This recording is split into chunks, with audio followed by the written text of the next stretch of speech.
ടി.വി.കെയുടെ മുഖ്യമന്ത്രി സ്ഥാനാർത്ഥി വിജയ് മഹാബലിപുരത്ത് ചേർന്ന ടി.വി.കെ ജനറൽ കൗൺസിൽ 12 പ്രമേയങ്ങൾ പാസാക്കി. തെരഞ്ഞെടുപ്പുമായി ബന്ധപ്പെട്ട് തീരുമാനമെടുക്കാനുള്ള മുഴുവൻ അധികാരവും വിജയ്ക്ക് നൽകിക്കൊണ്ടും പ്രമേയം പാസാക്കി.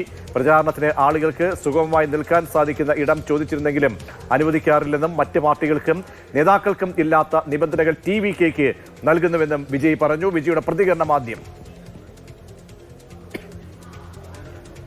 വിജയുടെ പ്രതികരണത്തിലേക്ക് പോകും മുൻപ് കെ.ബി. ശ്രീധരൻ ചേരുന്നുണ്ട്. ശ്രീധരൻ, അങ്ങനെ നിർണായകമായിട്ടുള്ള യോഗത്തിൽ വളരെ പ്രധാനപ്പെട്ട, അതായത് ടി.വി.കെയുടെ മുഖ്യമന്ത്രി സ്ഥാനാർത്ഥിയായി വിജയ് തന്നെ ഉണ്ടാകും. മറ്റെന്തൊക്കെ പ്രധാനപ്പെട്ട പ്രമേയങ്ങൾ പാസ്സാക്കുന്നുണ്ട്? പ്രജീഷ്, കരൂർ ദുരന്തത്തിന് ശേഷം ആദ്യമായാണ് ഒരു പാർട്ടി യോഗത്തിൽ വിജയ് പങ്കെടുക്കാൻ, പൊതു യോഗത്തിൽ വിജയ് പങ്കെടുക്കുന്നത്. 2000-ഓളം വരുന്ന ടി.വി.കെയുടെ പ്രധാന നേതാക്കൾ, കൗൺസിൽ അംഗങ്ങളൊക്കെ ഈ യോഗത്തിൽ പങ്കെടുത്തിട്ടുണ്ട്.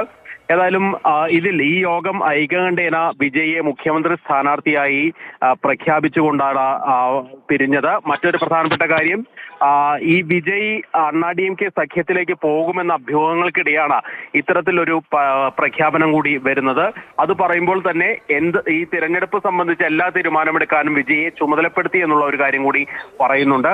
ഏതായാലും 12 പ്രമേയങ്ങൾ, അതായത് SIR-നെതിരെയുള്ള പ്രമേയം, അതുപോലെ തന്നെ നെൽ കർഷകരുടെ വിഷയങ്ങൾ ഉയർത്തിയുള്ള പ്രമേയം, ഈ DMK സർക്കാരിനെതിരെയുള്ള പ്രമേയം ഉൾപ്പെടെ 12ഓളം പ്രമേയങ്ങൾ കൂടി ഈ യോഗത്തിൽ പാസ്സാക്കിയിട്ടുണ്ട്. ഏതായാലും വിജയ് ഒരു തിരിച്ചുവരവിന്, കരൂർ ദുരന്തത്തിന് ശേഷം വല്ലാതെ പ്രതിരോധത്തിലായ വിജയ് ഒരു തിരിച്ചുവരവിന് ശ്രമിക്കുകയാണ് തമിഴ്നാട്ടിൽ നിലവിൽ. ശരി, കെ.ബി. ശ്രീധരനാണ് വിവരങ്ങൾ നൽകിയത്. കരൂർ ദുരന്തത്തിന് ശേഷമുള്ള പ്രധാനപ്പെട്ട യോഗം ചേരുമ്പോൾ വിജയ് തന്നെ മുഖ്യമന്ത്രി സ്ഥാനാർത്ഥിയായി മാറുന്നു. ടി.വി.കെ അങ്ങനെ ഒരു തീരുമാനമാണ് ഇപ്പോൾ എടുത്തിരിക്കുന്നത്.